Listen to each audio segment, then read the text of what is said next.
Serendipias, la ciencia de la cadena SER. El calendario cósmico es la historia del universo resumida en un año. Hace 44 años Carl Sagan cambió la forma en que vemos el universo. En su serie Cosmos presentó un calendario que comprimía toda la historia desde el Big Bang hasta el presente. Y en aquella representación, la escritura no fue inventada hasta los últimos segundos del 31 de diciembre. Toda nuestra historia sucede aquí, en los últimos 10 segundos del calendario.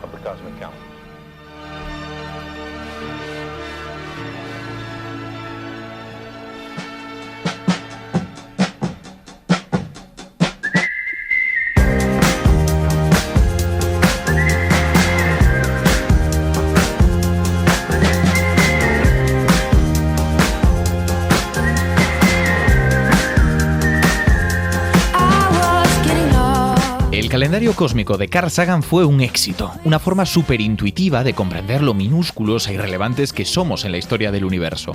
Apenas un signo de puntuación cuya belleza reside precisamente en que bien podríamos no haber existido, y sin embargo, aquí estamos.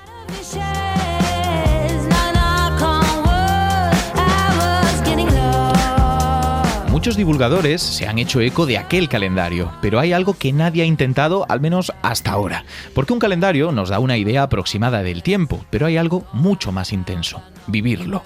Hoy, en Serendipias, intentaremos condensar la historia del universo en 40 minutos. En cada segundo atravesaremos 5.750.000 años. Así que acomódate, porque estás a punto de cruzar 13.800 millones de años en los que nosotros solo somos un punto y aparte en un texto a medio escribir.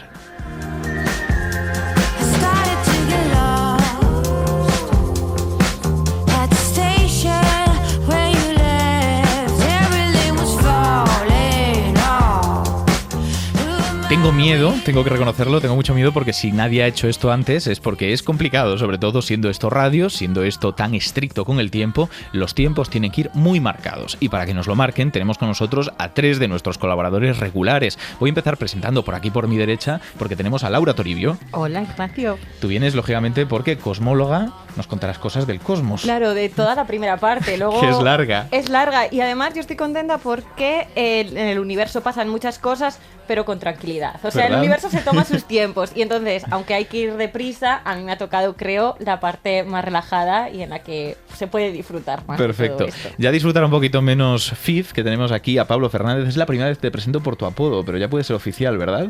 Sí. Yo además, de hecho lo estaba pensando, digo, uy, ha dicho mi apodo y todo. Pero bueno, químico, Qué ¿verdad? bonito. Sí. Y vas a hablarnos de prácticamente todo, porque todo tiene química. Pues sí, me he metido en todos los araos, desde la parte de cosmología hasta la parte en la que aparece la Tierra y los primeros seres vivos. Luego te preguntaré qué te gusta más, porque tu rango es más amplio, pero resulta que tenemos también aquí una persona que por lo general siempre está al final de nuestros programas y le vuelve a tocar al final porque es biólogo y es Ricardo Moure. Claro, porque la vida, al contrario que el universo, pues no es que vaya con calma, es que va a toda leche. Y ya lo veremos hoy, vamos a flipar, que es que en el calendario cósmico la vida pasa así. Al final de todo, ¿no? Sí, pero spoiler, es muy bonita. ¿Tenéis miedo?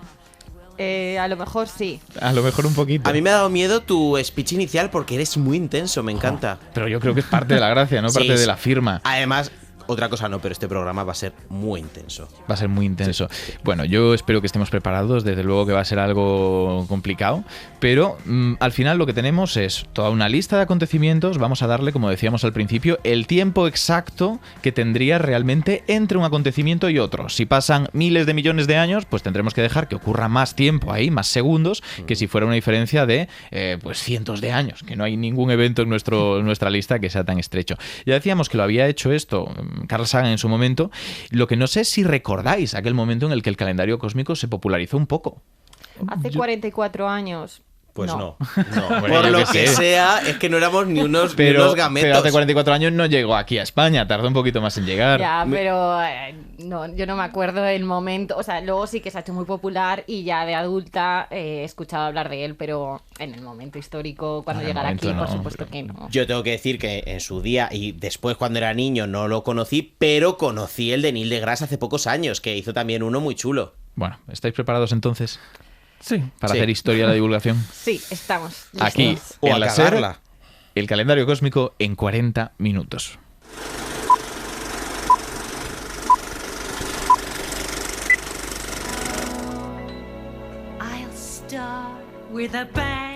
Empieza el contador y empieza literalmente el tiempo. Acaba de tener lugar el Big Bang y la singularidad en la que todo estaba contenido comienza a expandirse, formando las primeras partículas elementales y con ellas nuestro universo. Aunque le llamemos Bang, en realidad no suena como una explosión, porque en esta gran inflación se está generando literalmente el espacio. En este proceso, el universo se expande lo suficiente para que los primeros fotones que hemos podido ver puedan empezar a viajar. Eso es. Y están formando el fondo cósmico de microondas. Y aunque haya fotones, estamos en la era oscura que acaba ahora, con la formación de las primeras estrellas. Llevamos 200 millones de años. Efectivamente. Y mientras entramos en la era de la ionización, la gravedad ha hecho que los primeros átomos de hidrógeno, que se formaron antes del fondo cósmico de microondas, se vayan acercando entre ellos en nubes de gas.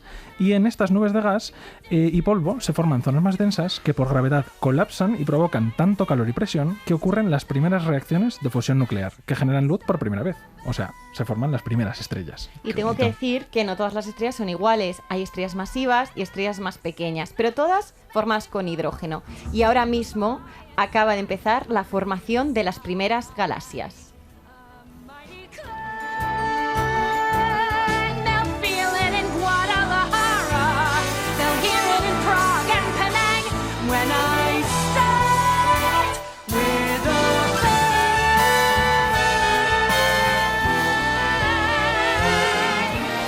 Y en todo esto llevamos, nada, ¿cuánto es? Porque formación de las primeras galaxias, 400 millones de años. 400 millones de años llevamos. Y mira, a mí, ahora que podemos relajarnos un poco, que hemos sido un poco intensos aquí al principio con Pablo, pues me gustaría explicar qué es una galaxia, porque yo creo que hay un poquito de confusión con esto de la guerra de las galaxias que ocurrirá en el futuro. Pero en una galaxia muy lejana. En una galaxia muy lejana. Cuando le preguntas a la gente qué es una galaxia por la calle, ¿qué te dice? ¿Qué crees que consideran que es una galaxia? Un sistema planetario. ¿En serio? ¿Ah, sí? Sí, pero para eso queda mucho. Para eso yo no sé ni dónde, qué es eso. Eso no sabemos lo que es todavía. Aún no ha pasado. Pero en estos segundos. ¿Qué es una galaxia? Pues una galaxia es una aglomeración de estrellas que ya se han formado, de gas que también se ha formado, de polvo, y todas ellas se mantienen unidas debido a su propia gravedad. O sea, es un gurruño cósmico. Sí, es una aglomeración de todo. Sí. O sea, llevamos 2 minutos y medio y lo que tenemos son gurruños cósmicos. Como una pelusa que va cogiendo más pelusas.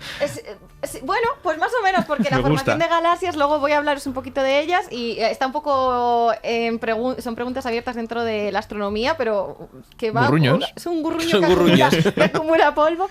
No sé si sabéis las estructuras, la estructura que tiene una galaxia. Hay distintos tipos de galaxias, pero ¿qué estructura tiene? ¿Qué componentes lo forman? Cuando la gente las dibuja, te hace espiralitas, ¿no? Sí, espiralitas. O sea, como un círculo en el centro y luego de ahí salen cosas, ¿no? O como un poco como si le quitas el tapón a la bañera, ¿no? Que se forma el tornadito este. Pues me gusta. A mí también me gusta. Vale, ¿qué es el circulito del medio? Pues el tapón que le has quitado.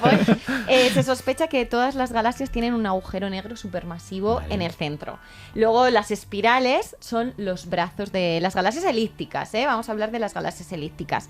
Y, bueno, en este caso los brazos pertenecen a las galaxias elípticas, y las galaxias elípticas también tienen un disco, que es, pues bueno, pues como un frisbee también, donde dibujamos esos brazos. Vamos, que si tú ves sus alrededores no hay materia en la misma proporción en todos los sitios, sino como repartido en torno a un disco. Eso es, vale. Y en ese disco donde más materia hay es en los brazos. Y luego alrededor de esto hay como una esfera mucho más difusa, mucho menos densa, que eso es el halo de las galaxias. Luego también hay unas zonas donde hay como mucha acumulación de, o sea, además de los brazos, hay como zonas que además están muy, muy acumuladas. O sea, como grumos. Como grumos de estrellas. Grumitos de estrellas. ¿Sabéis cómo se llaman los grumos de estrellas? ¿Grumos? Lo voy a proponer en la próxima reunión. Digo, oye, hemos decidido bonito, que a los cúmulos globulares los llamemos grumos. Grumos globulares. Globulares, sí. Y claro, estamos hablando de un universo muy temprano, donde se acaba de levantar. Hablamos de las primeras galaxias. Y la NASA tiene un sonido de cómo serían las primeras galaxias.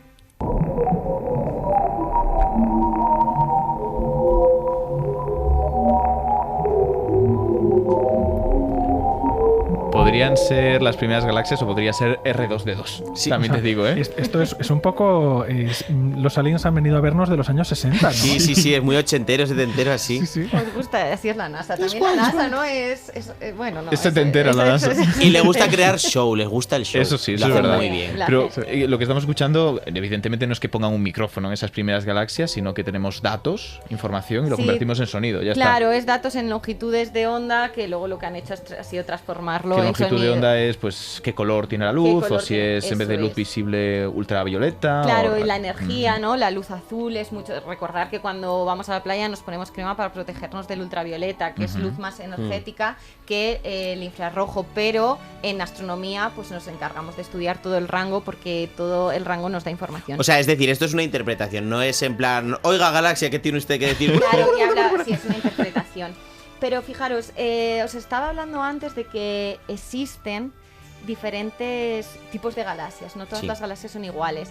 De hecho, si echamos un vistazo a cualquier cualquier fotografía, cualquier iba a decir survey, cartografiado de galaxias, podemos ver que hay galaxias, como se ha hablado antes, que son elípticas, pero también hay galaxias que no tienen ninguna estructura, o sea, esto sí que es un grumo de cosas que no hay brazos. Estas no triunfaban en el O sea, instituto, pero- ¿no? Claro. y puede haber una que sea una bola en vez de como un disco plano, que sea como una esfera o como un forma de hueso, no sé. Vale, Ojalá de solo hueso, de hueso sería maravilloso. Con forma de esfera, solo lo que es la esfera y un disco mucho más fino y tal, esos son las galaxias elípticas. Ujú. ¿Vale?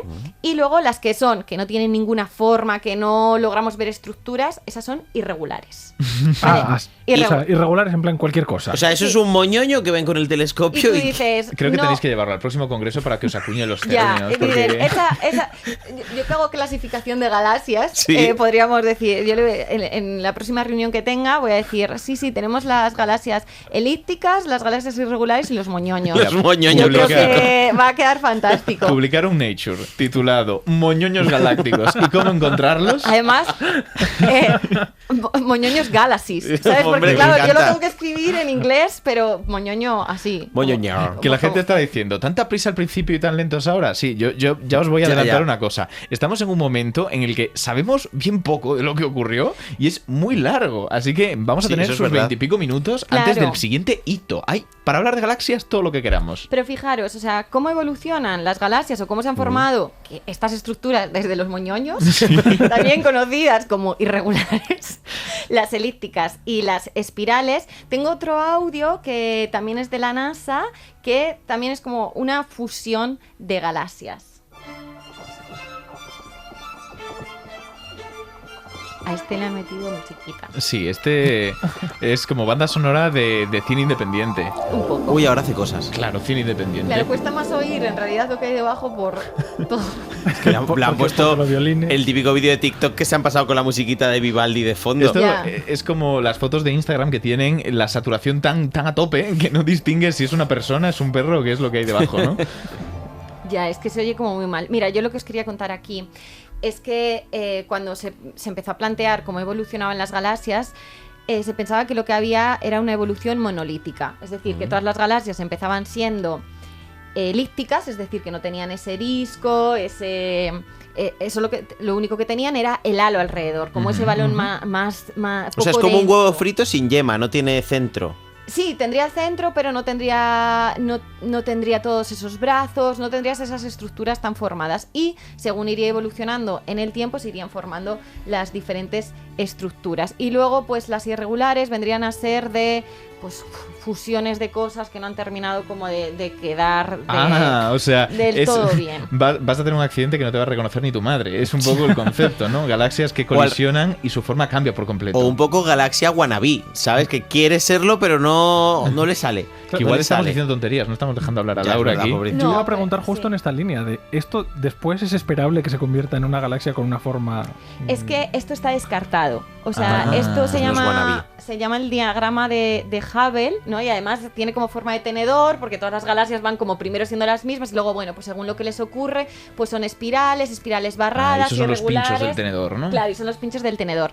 ¿Qué ha pasado? Que esto, con los nuevos estudios, con todo lo que se ha adelantado, se ha visto que no es cierto. Pero sin embargo, sigue siendo muy popular y se sigue utilizando mucho porque las características que tienen físicas, o sea, que nosotros vemos, morfológicas, mejor dicho, las que nosotros haciendo una foto vemos, tienen que ver con las características que tienen a nivel de física. Por ejemplo, las estrellas, las galaxias elípticas tienen poblaciones estelares viejas, mientras las galaxias espirales y las irregulares tienen estrellas que son mucho más jóvenes. Además, las elípticas ya han dejado de formar estrellas, ya no tienen gas suficiente para que colapse y siga formando nuevas estrellas, y sin embargo las irregulares especialmente están como súper a tope y las espirales en los brazos.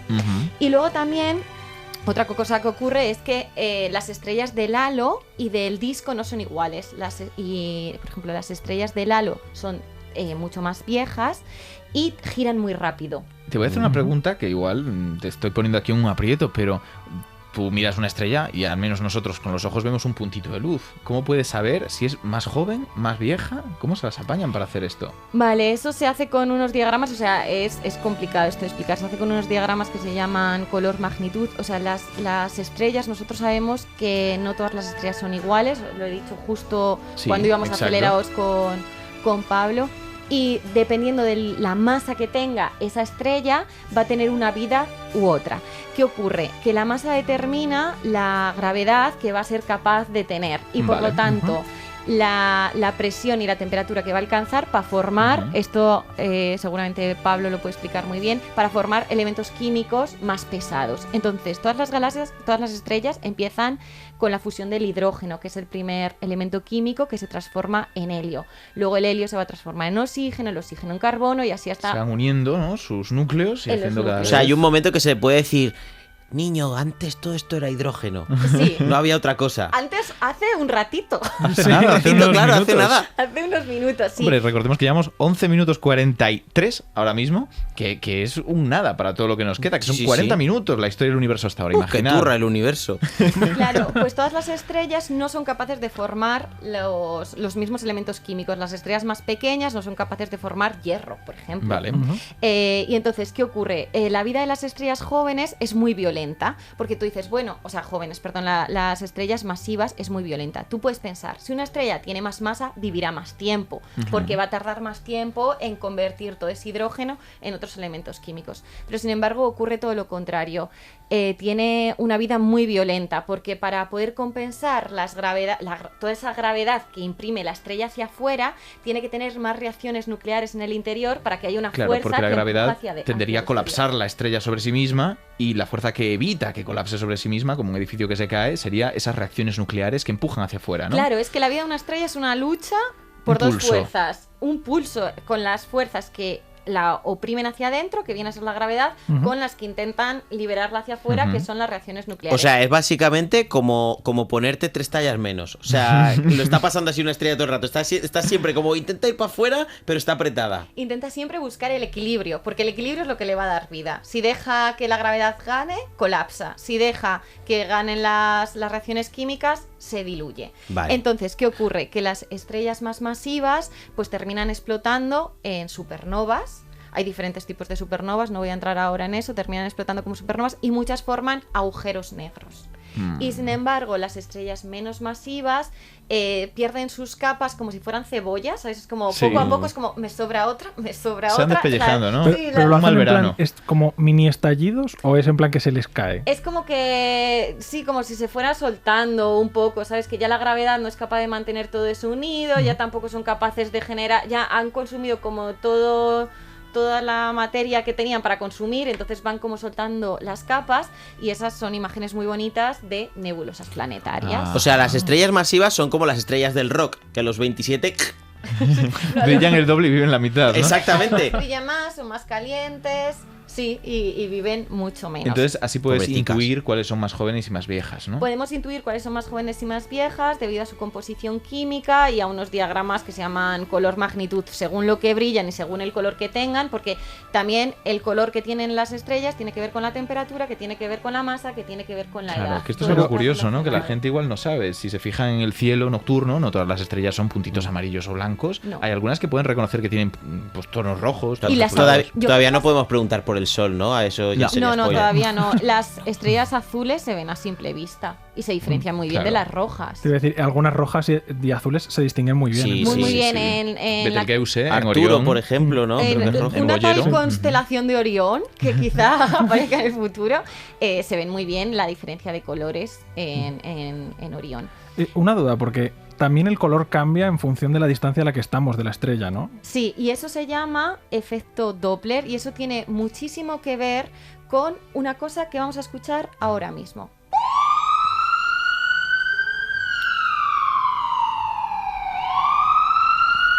Bueno, esto de aquí es Es una ambulancia.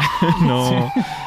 Esto Es el no sonido de existe, una ¿eh? Claro, la estrella gente que- dirá, se han equivocado de pista de audio, ¿no? ¿Esto qué es? Sí, es Esto una- tardará en aparecer en el cosmos. es- Bueno, a ver, si hemos puesto violines antes para galaxias, yo creo que Eso eso es podría Bueno, aquí ya todo- vale todo, vale todo. Cuéntanos, Laura, ¿qué es esto? Bueno, esto es el efecto Doppler que quizá alguno de vosotros sabe. Hombre, de Big Bang Theory de Sheldon que se disfraza de efecto Doppler. Nunca olvidaré eso.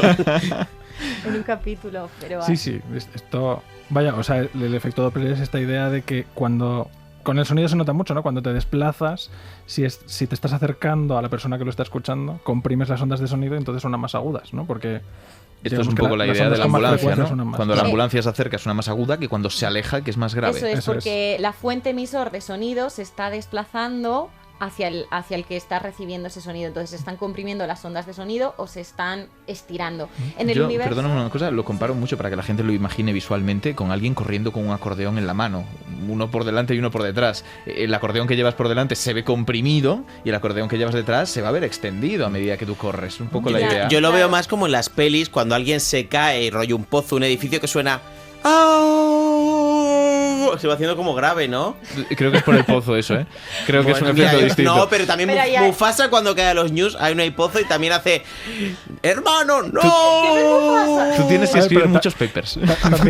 También hay cámara lenta ahí, que eso... Claro, o sea, yo creo que ahí va por otro lado. Mufasa se caía muy lento, la verdad. Lo único que... A ver, espérate. O sea, con el sonido tiene una velocidad determinada, pero la velocidad de la luz como que no se puede subir o bajar, ¿no? Claro, pero conocemos la velocidad de la luz, entonces lo que ocurre es que, o sea, ahora lo que estamos viendo, esto que hablo del desplazamiento al rojo, es una consecuencia natural de la expansión del universo. Entonces el universo se está expandiendo, se está enfriando y a medida que se expande, las galaxias se están alejando. Entonces al alejarse, lo que vemos es la luz que nos llega de las galaxias como si la estuviéramos estirando. Ah, o sea, igual que cuando algo se aleja de nosotros, el sonido que produce es más grave porque se estiran sus ondas. Eso es. Cuando se estiran las ondas de luz de algo que se aleja de nosotros, se vuelve más roja. Se vuelven hacia el rojo. Si tú estuvieras viendo un arco iris y pintaras una línea en cualquier. Pues vamos a suponer que pintas una línea en el amarillo. Ajá. Y la estás viendo en el amarillo y de repente has pintado ese arco iris en una goma y lo estiras. Esa línea que tú has pintado en el amarillo se te va a ir hacia el rojo. Y eso es lo que Anda. llamamos desplazamiento al rojo. Y el desplazamiento al rojo nos permite medir, por ejemplo, distancias. Porque medir distancias en el universo es algo muy, muy complejo, pero gracias a cómo se desplaza la luz podemos saber más o menos dónde están situadas las galaxias y, bueno, permite también determinar los cúmulos, cómo se comporta el universo, entender la materia oscura, la energía oscura, y todo se hace a través de la luz y del desplazamiento al rojo. Pero fijaros, a mí, ahora que estamos aquí, me gustaría decir que yo creo que nuestra Vía Láctea, nuestra galaxia, se está empezando a formar. ¡Qué Se está bonita! empezando Claro, ahora. bueno, ahora o al principio, es de las galaxias más antiguas realmente. Bueno, sí, o sea, lo que pasa es que...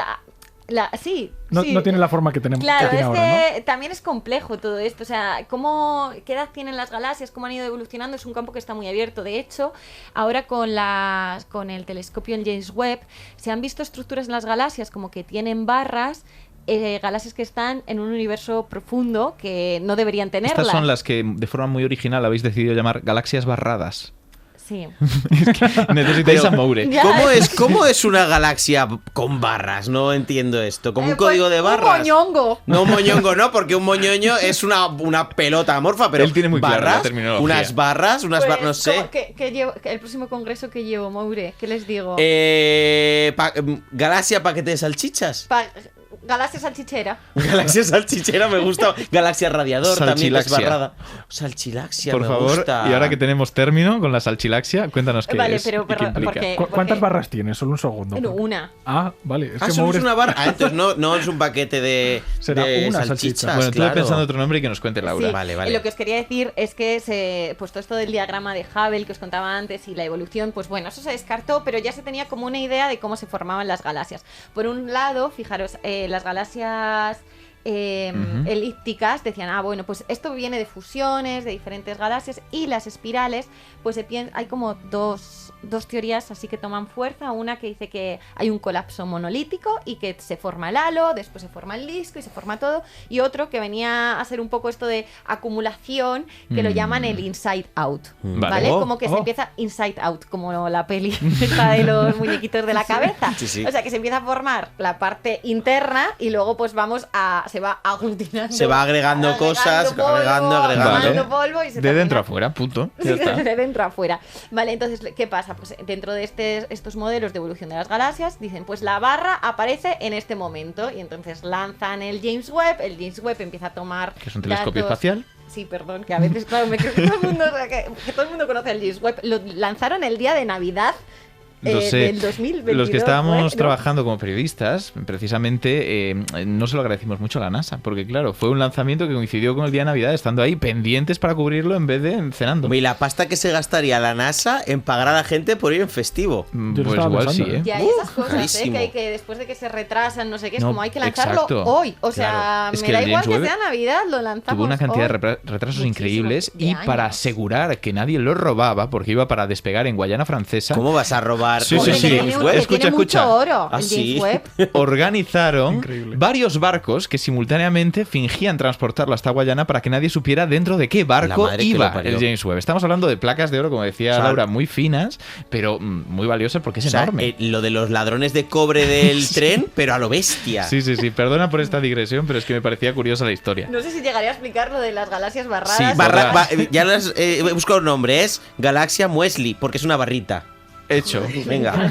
Además que tiene ahí como los grumitos, ¿sabes? Claro, tiene ¿Sabes? grumitos. Es que claro, que no son glóbulos, son grumitos. A esta etapa del universo le quedan 5 minutos en Oh, por nuestra favor. historia, así que Laura. rápido. Y llevamos Pues un que- poco más de la mitad de la pues- vida del universo, por Sí, cierto. Sí. no pasa nada. Lo que os quería decir es que el James Webb ha empezado a tomar datos de galaxias profundas, han visto estas barras y han dicho, ostras, no nos cuadra con lo que nosotros habíamos pensado. Entonces ahora la evolución de galaxias, que siempre ha sido un problema todavía abierto, ahora lo es todavía más porque nos están llegando datos muy nuevos. Pero estamos ya hablando de que está la Vía Láctea aquí. Tenemos la Vía Láctea. Y Bien. Muy no bien. sé, yo no sé la gente de la SER si tiene alguna idea de, no sé, por ejemplo, cuántas estrellas hay en la Vía Láctea. ¿Cuántas estrellas creéis que hay en la Vía Láctea? Buah, no lo sé, pero creo que podría haber más de 1.000 millones seguro. Miles de millones. Sí, pero ¿cuántos miles de millones? Pues unos 5 miles. Menos, 3.000 millones. menos, 2.000 millones y medio. menos. 2.000 millones. 2.000 millones justos. ¿Justos? A ver, tengo que reconocer que igual si me lo preguntan a mí, tampoco lo sé. Hombre, es que es una pregunta complicada y vosotros hubierais... Bueno, no sé, yo aún no he dicho el dato. No, Así que todavía aún no. he dicho el dato. Seguimos en vilo. No, pero estoy bastante seguro de que la respuesta es que tampoco. Bueno, es que también ha habido muchos avances y de hecho cada vez que se lanza, por ejemplo, en el caso de la Vía Láctea es el proyecto Gaia el que se ha encargado de medir cuántas estrellas hay. El proyecto Gaia tengo que decir que ha sido un éxito porque inicialmente tenía unos objetivos y esos objetivos los ha sobrepasado. Bueno. De hecho, ha funcionado tan bien el telescopio que han dicho, bueno, pues que siga tomando O datos. sea, el Gaia es un poco un censo de estrellas. Sí, sí, porque pensar que mucho de lo que nos interesa en astronomía inicialmente es contar y ver lo que hay, porque es un sitio muy misterioso y cada vez que nosotros somos capaces de observar más profundo o de observar de otra manera, estamos encontrando estructuras, objetos y diferentes cosas que son nuevas y son muy misteriosas y hay que ponerles nombre y Laura, ahí estará a Moure. Hay que ponerles nombre, hay que ponerles número, que tienes a media España esperando el dato. que Es verdad, claro. Que no lo has dicho. No lo has dicho. Es que yo estoy aquí a lo mío. Te estás regalando falláis mucho. todos y ya está. Vale, perdonad. Mira, en los últimos artículos que No lo hay, sabes. estamos en 2024, los últimos artículos que hay de Gaia hablan de 2.000 millones de estrellas. Contándonos a nosotros 4. Bueno, ¿Y pues tú qué 2.000 quieres millones y 4. Y somos estrellas masivas, estrellas medianas, estrellas pequeñas, enanas marrones. Aquí Yo hay muchas enana cosas marrón. que, fíjate que teníamos 26 minutos, pero es que no da tiempo a contar todo lo que ocurre en Y el ahora universo. quiero deciros una cosa. Hemos hablado de estrellas en la Vía Láctea, pero esta sección iba de formación de las primeras galaxias.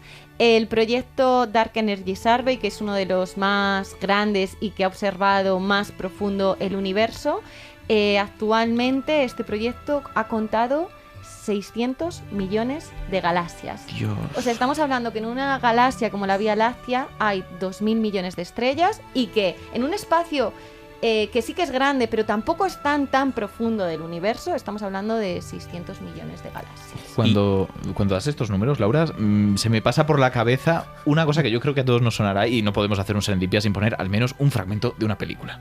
Verás, hay 400.000 millones de estrellas solo en nuestra galaxia. Si solo una de cada millón tuviera planetas, y de esas en una de cada millón hubiera vida, y si solo en una por millón de esas hubiera vida inteligente, habría literalmente millones de civilizaciones. Si no fuera así, ¿cuánto espacio desaprovechado?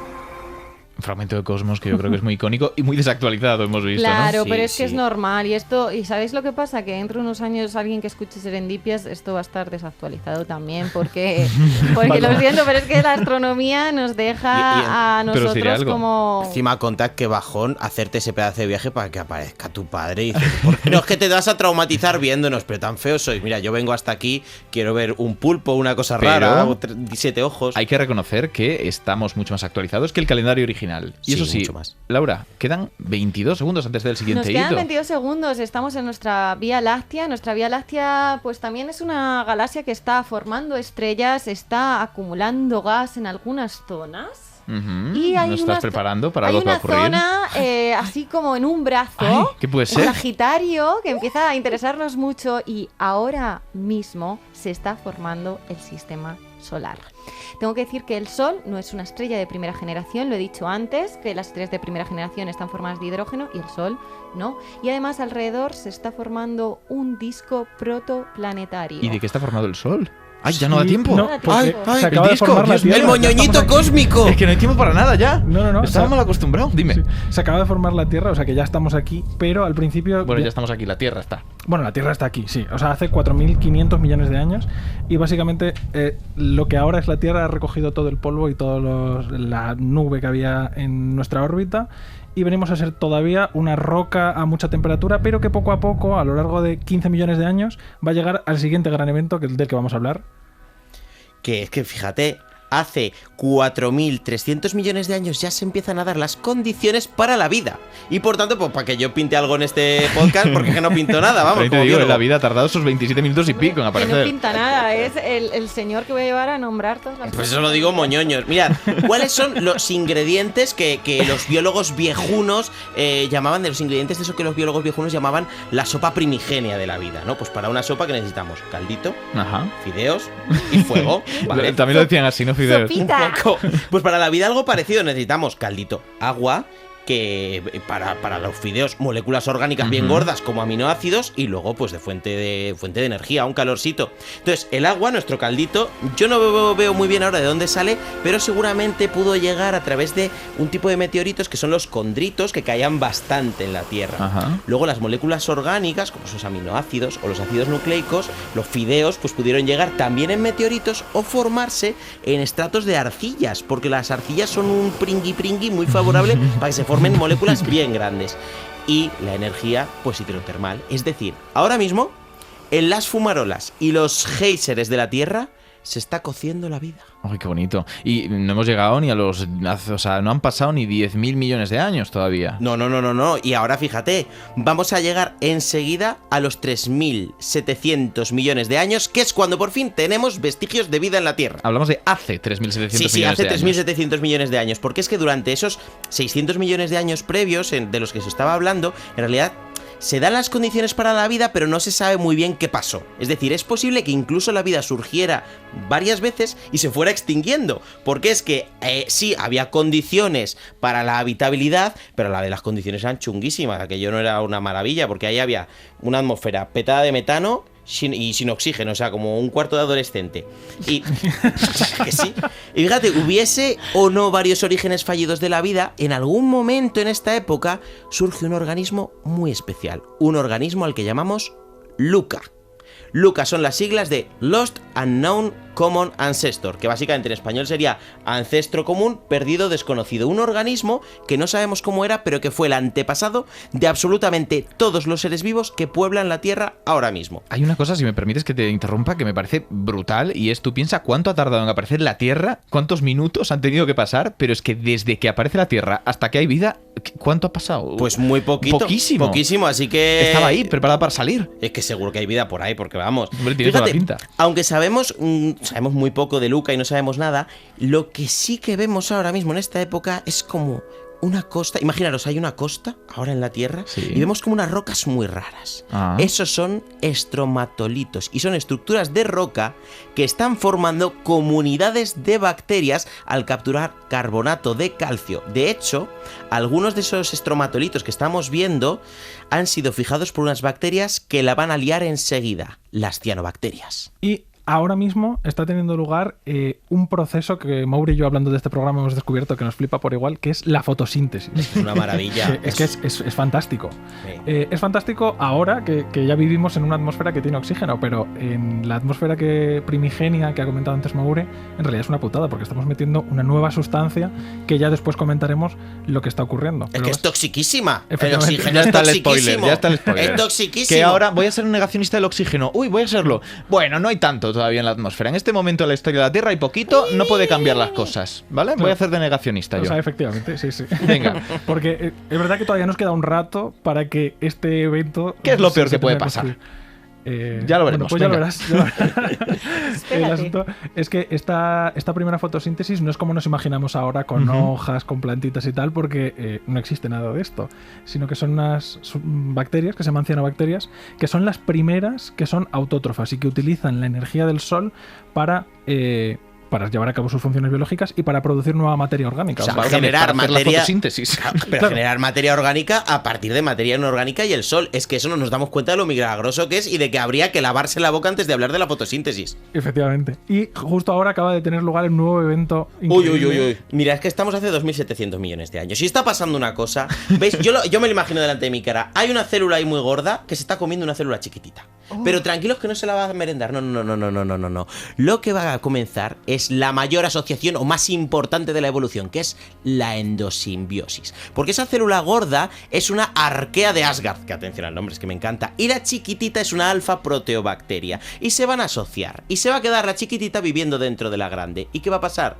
La grande le va a dar cobijo, le va a dar alimento, le va a dar seguridad, y la pequeña a cambio le va a permitir respirar utilizando el oxígeno. Esto es lo que se llama la teoría endosimbiótica, y esa alfa proteobacteria es el antepasado de nuestras mitocondrias que nos sirven para realizar la respiración celular. Con el paso de millones de años se van a ir uniendo a esta fiesta pues otras bacterias diferentes que van a formar parte de esta especie de poliamor, y así van a surgir los eucariotas, que son los antepasados pues de animales, de plantas y de hongos, que por cierto también se va a rodear su ADN de una membrana. Pero ojo, está pasando algo más. ¿Qué está pasando? Esas células que están ahí están chuscando. ¿Qué me dices? Claro, mira qué guarras. Es que de 2.700 millones de años aparece también la reproducción sin sexual. Sin censura ni nada, madre mía. Es que a partir de ese momento tenemos organismos capaces de mezclar su material genético para engendrar nuevos individuos con un genoma único. Así generamos diversidad genética, que es buenísima pues para enfrentarte a patógenos, enfermedades, cambios en el medio. Es decir, ahora mismo acaba de nacer el sexo. Ahora mismo, hace 2.700 millones de años, la evolución acaba de dar un salto muy sexy. Pues ha tardado sus 3 minutos, ¿eh? Ha tardado sus 3 minutos desde que había vida en empezar a tener sexo. Bueno, mucho me parece. Mucho me parece. Antes tenía que haber empezado, yo tardo menos. Bueno, ¿qué más pasa? Pues más o menos ahora está terminando un evento de extinción masivo enorme que es la gran oxidación. Que sí que pasaba algo por el oxígeno. Efectivamente. ¿Y qué pasaba? Pues resulta que el oxígeno se cargó al 90% de las especies que existen en la Tierra. Síguelo negando. Que al principio era poquito y de al repente final, toda la atmósfera... ¿el 90? El 90. Pero, Madre o sea, mía. fíjate que si no hubiera existido la reproducción sexual, no hubiera habido esta variabilidad genética, Pues es que menos mal. habrían sido el 100. Me Pues gusta sí, luego que hay viva el gente que sexo. dice, los seres vivos no podemos hacer cambios tan grandes en la biosfera, ¿no? Porque es un planeta, es enorme y tal. Pues mira, pues unas ya ha pasado. bacterias que ni siquiera se las veía. Ya ha ¿sabes? pasado, exacto. Imagínate nuestra industria con el dióxido de carbono. Y de Pero hecho bueno. fue un poco al revés de lo que pasa ahora, porque, claro, pensad que la fotosíntesis también coge CO2 de la atmósfera, Claro. con lo cual, aparte de llenar de oxígeno la atmósfera, cayó en picado el CO2 atmosférico y entonces la temperatura bajó y la Tierra se congeló. Se empezó a congelar, efectivamente. Y no solo esto, sino que además en los océanos primigenios había muchísimo hierro y lo utilizan prácticamente todas las bacterias conocidas, bueno, todos los seres vivos conocidos. De hecho, nosotros tenemos hierro en la sangre y en realidad ahora es una movida conseguirlo porque el hierro es muy poco biodisponible. Se oxida con mucha facilidad porque vivimos en una atmósfera de oxígeno. Pues hay que comer lentejas. Entonces, este hierro que tenemos dentro viene precisamente de esta época en la que sí era biodisponible. Bueno, pues, viene de las qué estrellas, que ya os lo he contado yo hace un rato. Efectivamente. ¿Verdad? Y las estrellas, las cianobacterias, que por cierto también formaban mucho moñoño, las cianobacterias. No, pero me gusta, recomendación para la anemia ferropénica a partir de ahora, viajar a este momento de la historia de la vida en la Tierra, ¿no? Un poquito Claro, antes. Sí, o Que sea, aprovechen. claro, si te das un chupito de océano de esa época, efectivamente está cargadísimo de hierro ahora. Habría que llevar un imán a ver qué pasa, ¿no? Vale. Bueno, cuéntanos, ¿qué más ocurre en este momento? Estamos en un impasse, Pues- ¿no? Porque hemos vivido una grandísima extinción, pero todavía no hay ningún gran evento nuevo.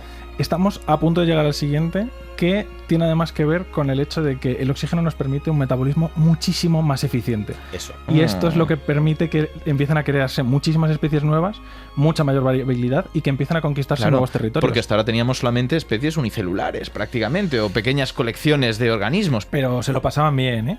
Y además, ahora que se empiezan a conquistar nuevos territorios, llegan las primeras especies pluricelulares complejas de verdad, que son los hongos, que además empiezan a transformar la Tierra. O sea, ya no solo hay especies de bacterias y tal dentro del océano primigenio, sino que pasamos a la Tierra y tienen la capacidad, los hongos, de ir, me dan ganas de decir desmontando, pero vaya, descomponiendo la roca.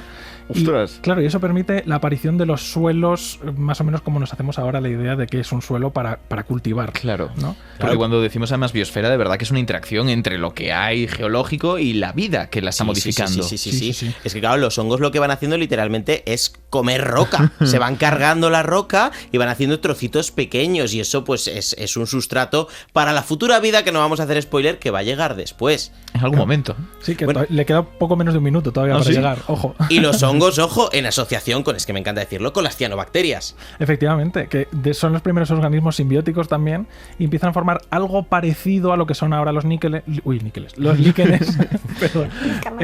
Me he ido ya a elementos químicos en plan... El químico que tiene sentido. Ya, Sí, le le sale- viene. le No sale. sabía Le nunca. viene, le Pero hablamos de líquenes. Eso es, de Los los líquenes. líquenes. Empieza a haber una asociación similar en la que los líquenes tienen la capacidad fotosintética, hay cianobacterias con capacidad fotosintética y los hongos le dan El como papeo. el sustrato y la comida. Les Eso es. dan, les dan así azúcares y tal, porque a mí los hongos me flipan que encima hacen digestión externa. Ellos cogen y echan ahí sus juguitos sobre lo que quieran comer y luego lo absorben. Es como si tú vomitases jugo gástrico sobre la pizza, que se Ostras. digeriera y te no lo sé comieses si me después. gusta esto. No lo estás vendiendo muy ¡Ay, bien. ay, ay, ¿eh? ay, ay, ay! Mira lo que viene ahora.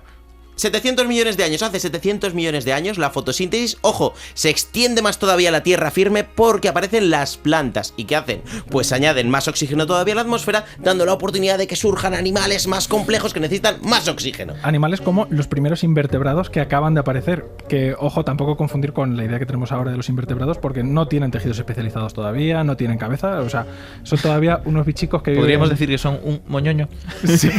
Por Sí, moñoño. aunque muchos de ellos eran criaturas criaturas marinas terroríficas que se las hicieron pasar canutas a algunos de nuestros antepasados que en aquella época vivían pegados a la roca. Pero en pocas decenas de millones de años, debido a esa presión que causan los invertebrados, nuestros antepasados terminan convirtiéndose en peces acorazados temibles. Vamos.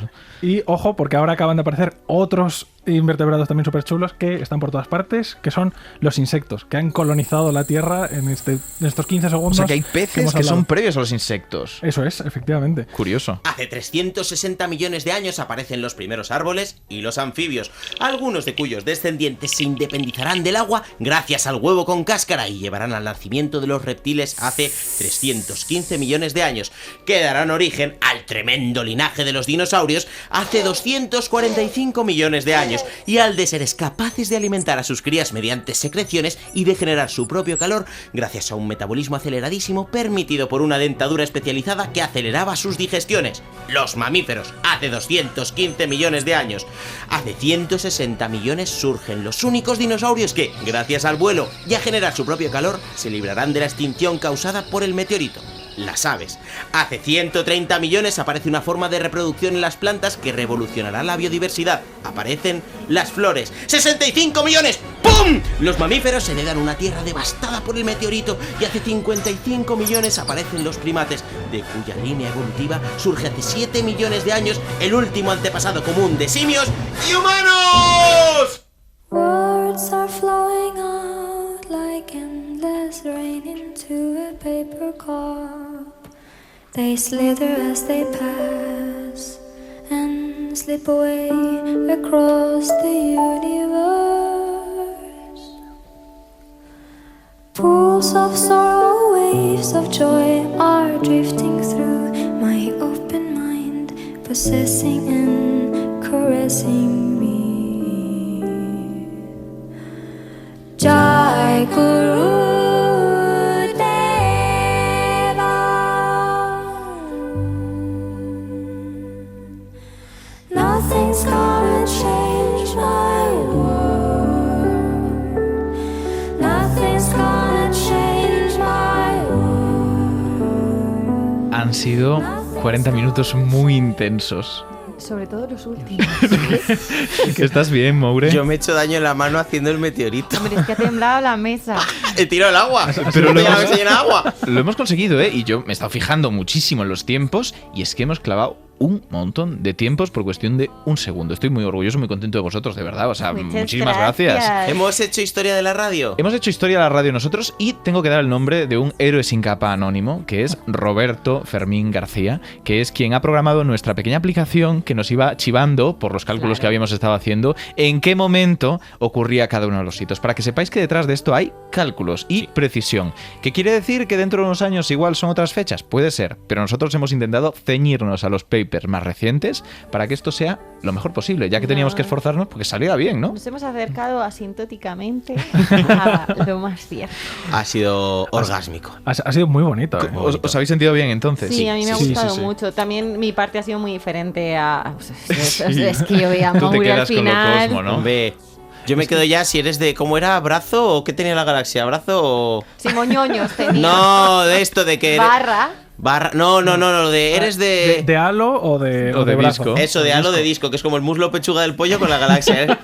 Halo disco. Y una pregunta, ¿nos ha hecho sentir muy pequeñitos? O sea, ¿hasta qué punto estamos absolutamente condensados al final de estos 40 minutos? Bueno, yo pensaba, digo, en el cole estudiando con la turra que nos dan, que si con Julio César o los Reyes Católicos, en el calendario cósmico son unos mindundis. Los romanos, en el calendario cósmico, no pintan Nada, es que todo lo que has estudiado de historia no cabe aquí. No, o sea, es brutal. De hecho, os quería preguntar si pudiéramos haber cogido cualquiera de esos momentos que se han quedado en el tintero porque ocurrieron en fragmentos de tiempo absolutamente fraccionarios de lo que hemos visto aquí, ¿con qué os habríais quedado?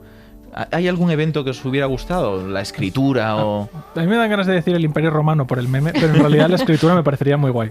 En plan, la primera persona que dijo, uy, esto es un texto. Para mí el mío sí ha salido, pero como un pum, que es el meteorito, Claro. de la extinción de los dinosaurios. ¿Por qué? Porque todo el resto de cuestiones de las que hemos hablado y de evolución de vida en la Tierra son un proceso muy largo. Pero el meteorito es de esas pocas veces en la historia del universo, o al menos del planeta Tierra, en la que en un plis Todo cambia. Y quizás a nivel cósmico no es muy importante, pero para que nosotros estemos aquí sí lo fue. A nivel vital. A mí, ¿sabes? Claro, algo que no entra precisamente porque es ese minisegundo del final, ese grito, pero algo que tuviera que ver más cómo nacen las relaciones ya, ¿sabes? A nivel humano, ¿no? Los abrazos, eso es como, ¿quién fue la primera persona que hizo esto? Y notó que... Hombre, pero era un primate. Claro, eso pero... igual fue antes de los humanos. Sí, claro, sí, era un primate. Yo solo vengo a decir que creo que deberíamos mencionar la invención de la radio, porque si no, ninguno de vosotros estaríais aquí, ¿vale? Venga, Mario Panadero, muy bonito. No podía estar un programa sin aparecer Mario, nuestro noticioso colaborador. Hombre, y es que Mario el pobre también otro que ha aparecido hace nada. En la sombra ha hecho mucho. Y el más joven de todos nosotros. Ese sí que está al final del calendario. Encima eso. Está muy al final. Y os iba a preguntar también algo que sí hubiera parecido y que os habría gustado vivir, porque Maure nos has dicho el meteorito, pero el meteorito entiendo que no te habría gustado estar ahí para verlo venir. Bueno, a ver, yo habría cogido con la máquina del tiempo imaginaria, ¿vale? Yo habría ido a ver los dinosaurios, me voy una semanita así para hacer unos safaris y luego ya cuando sé cuándo va a venir, cojo, yo me meto. Yo me meto en la máquina del tiempo, en la TARDIS, vamos a ponerlo, y en cuanto veo caer el meteorito, ¡pum! Y hago ¡piu! Y salgo pitando, porque claro, lo que te puede pasar allí, menudo follón. Yo, fíjate, a mí me gustaría estar durante la gran oxidación, yo creo. Sí. Joder, pero si no verías nada, ¿qué verías? ¿Cómo son los químicos, es Con un microscopio. Porque en realidad es muy lento, ¿no? Pero si pudiéramos verlo como a cámara súper rápida, a mí me fliparía ver cómo se cae el hierro. Porque ¿Estás bien? ¿Tu vida bien? ¿Quieres desaparecer por algún motivo? Pero, no, joder, es que te quiero decir, en el fondo de los océanos hay una capa de hierro súper gorda que es lo que nos demuestra precisamente que ocurrió esto y que está a lo largo de toda la Tierra. A mí me fliparía ver cómo se forma. Claro que esto pues tarda unos cuantos bastante millones básicamente de años. Su respuesta es con la de hierro que tienen, ¿no? Con la de hierro que tienen. A mí con la máquina del tiempo de Moure yo iría a ver cómo se forman las galaxias, ¿vale? Para tenerlo súper claro, volver al futuro, que me den un Nobel y llamarlo Moñoño. Pero te saldría un Cassandra y no te hace caso ni Dios, puede ser. No, me dan un Nobel. Y yo el Nobel, o sea, no por el prestigio, sino por decir, lo llama Moñoño, o sea, todo por el humor. A mí también, de momentos que no está, me hubiera gustado ver los primeros anfibios que salían del agua. Estaría bien. Y que seguro, claro, que habría unos más atrevidos que otros, ¿no? Y los poco atrevidos saldrían y estarían como cuando tú vas a bañarte al mar, metes el pie y dices, ay, no, que está igual muy fría. No, ¿no? Pues igual ellos diciendo, ay, no. Os quiero preguntar antes de que acabemos, porque no hay mucho más tiempo, si lo volveríais a hacer.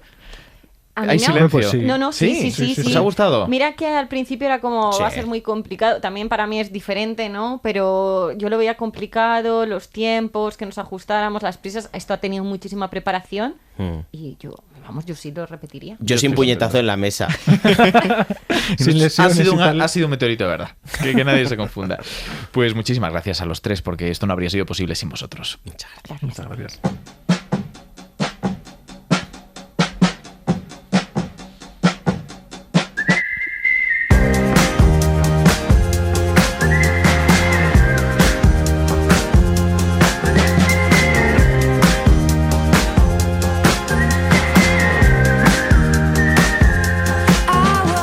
¿Cuántos años quedan para que se termine esta historia que empezó hace 13.800 millones de años? Según algunos estudios, podría ser más o menos dentro de otro tanto, y eso significa que en algún momento, tras nuestros 40 minutos de resumen, podríamos añadir otros 40. ¿Y con qué podríamos rellenarlos?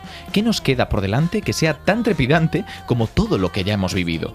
Cada chasquido de dedos dura unos 7 milisegundos, y por lo tanto, un chasquido en nuestro resumen equivale a unos 40.000 años en la realidad. Ese es el tiempo que llevan extintos los neandertales. Hace 40.000 años todavía existían mamuts y los sapiens llegamos por primera vez a Oceanía.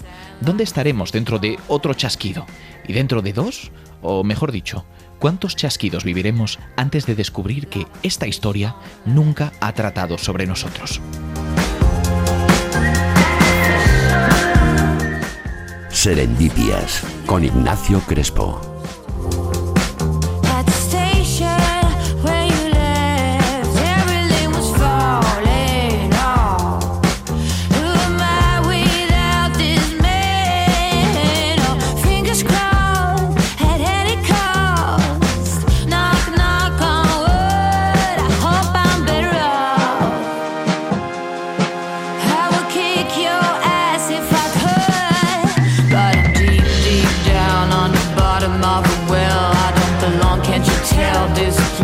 must be hell. No more cookies in this jar. Did I take it too far? Now I dwell in the sand like a fish on land.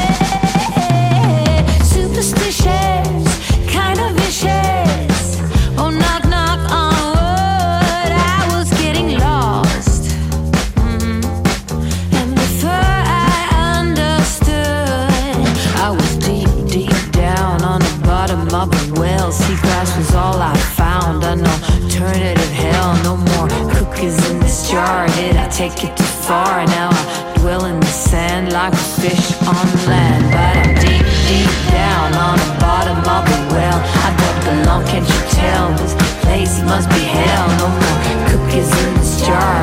Did I take it too far? Now I dwell in the sand like a fish on land.